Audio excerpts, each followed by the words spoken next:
So I never understood when I read Matthew 7 how this verse fit in, because in the first 5 verses, you got Jesus talking about judge not that you be not judged. With the judgment you pronounce, you will be judged, and so forth.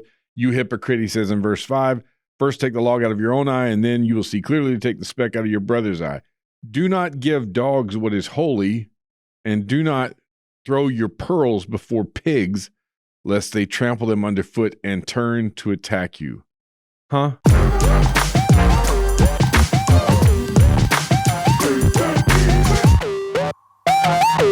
I'm Zach. This is The Average Christian, where we are talking to Christians. These videos are for everybody, but mainly you, brother and sister, looking at what it means to have a practical, everyday relationship with God. So we're trying to see how to live this out. We're looking at the truth, of course, and we're also trying to dispel myths about Christianity that many of us and people outside of us hold as well. I want to welcome you. If you're listening to us on the podcast, I want you to consider, when you have a chance, to subscribe, rate, and review. That gets the word out. It lets us know how we're doing. It also gives you a chance for feedback, positive or negative. If you're on YouTube, we welcome you as well. If you haven't subscribed yet, hit that button. There's the notification bell as well that will help you stay up to date with our releases. And then like or dislike the video at the end and leave comments. Or if you have thoughts about a video you'd like to see, or a subject or a verse or what have you, leave comments and let us know there. So let's get into this. Matthew chapter 7, I told you about this verse that just seems to come out of nowhere.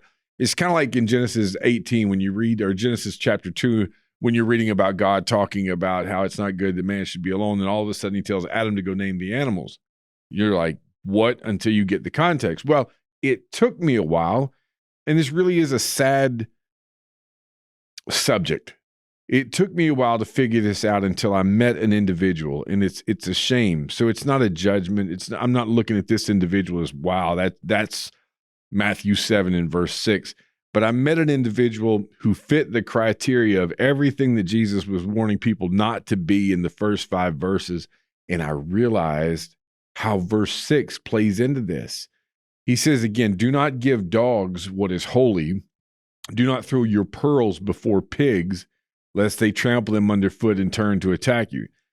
First he says, don't judge. And then he says, well, if they're dogs or pigs, don't give them what's holy. Don't waste what's so valuable in the truth, which is making a judgment. But there are people that you and I know that are just judges. They are looking to condemn. They don't want to help anybody. They just want to make sure they slam whoever they can. That they're always looking for the people who are messing up and throwing darts at them, however you want to put it. And these people fit verse 6, and I want to describe them for you. And I hope that this is not you, and I hope that you'll take a long personal look. That's the goal of these, is not for you to look at somebody else and say, well, I know that person, but to say, make sure that I'm not that person. They are the harsh judges. As I mentioned, they use a standard of judgment that they don't use on themselves. And for those of you who might be watching or listening who are not Christians, and you say, well, I just don't care anything about religion, I don't care anything about Christianity because of the hypocrites. One guy said, and comically, but he said, somebody was complaining to him about the hypocrites being in the church building. Where else are you going to find them? It's actually a good point. But the hypocritical, aspect is here and hypocrite is not somebody, let me use this time to define this as well. Hypocrite is not somebody who has a standard and just fails to always meet that standard, because that's everybody.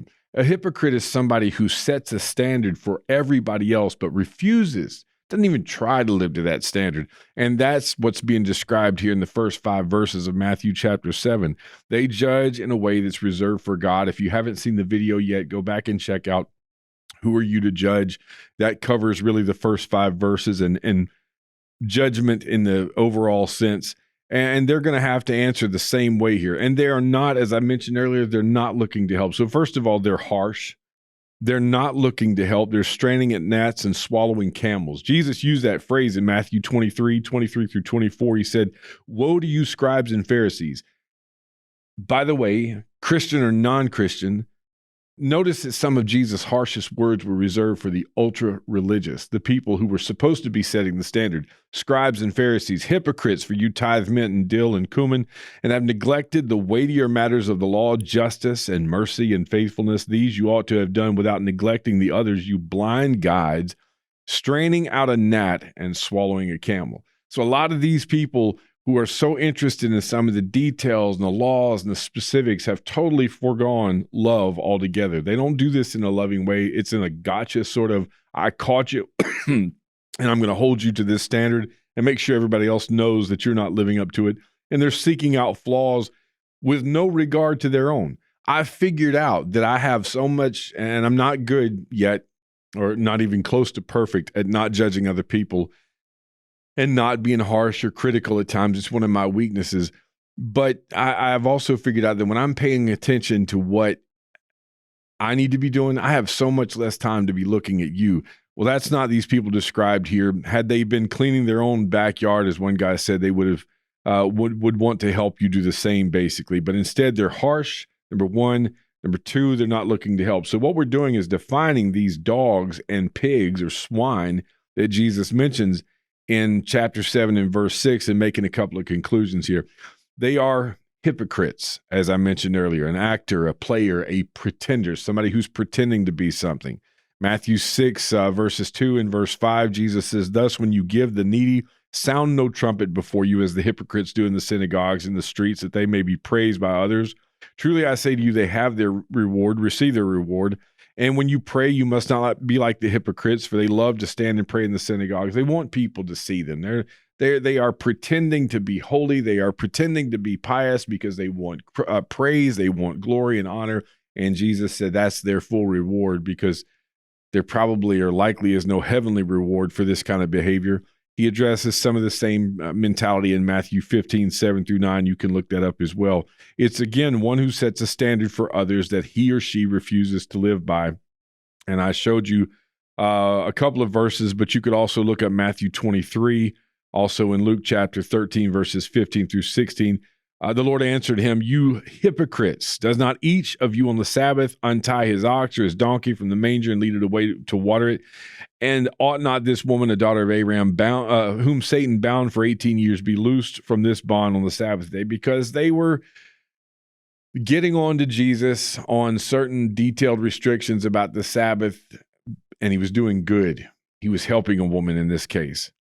And then finally, Jesus says they are dogs and they are pigs. They're swine in this passage that we looked at. It's a waste to give these people the truth. Now, that's sad. And I don't want to be that judge to look at somebody and say, there's just no point. But there are a few individuals, and I do mean a few. There are a few individuals that are described by Solomon in Proverbs as a fool, and there's no answering a fool. These people don't want to hear. They're likely not going to hear. And there's, again, a certain few people that I just don't respond to because of this verse and many others like it. It's a waste to give them the truth. And that's sad. The key is, though, is not to look out and point out and figure out who are the dogs and who are the swine, but yet again, for me not to become that person. They act as though they are righteous, and yet it's a waste. Do not allow them to define truth for you, is what Jesus is saying here. Do not answer these people, or they may ruin you. So let me give you a verse from Proverbs, as I mentioned earlier, Proverbs 9, 7 through 9. Whoever corrects a scoffer gets himself abuse. He who reproves a wicked man incurs injury. Do not reprove a scoffer. Do not correct a scoffer. He will hate you. Reprove a wise man. He will love you. In verse 9, give instruction to a wise man, and he will still be wiser. Teach a righteous man. He will increase in learning. Here's the other thing, too. Now, never, ever, ever give up on anybody. But these people may be hopeless.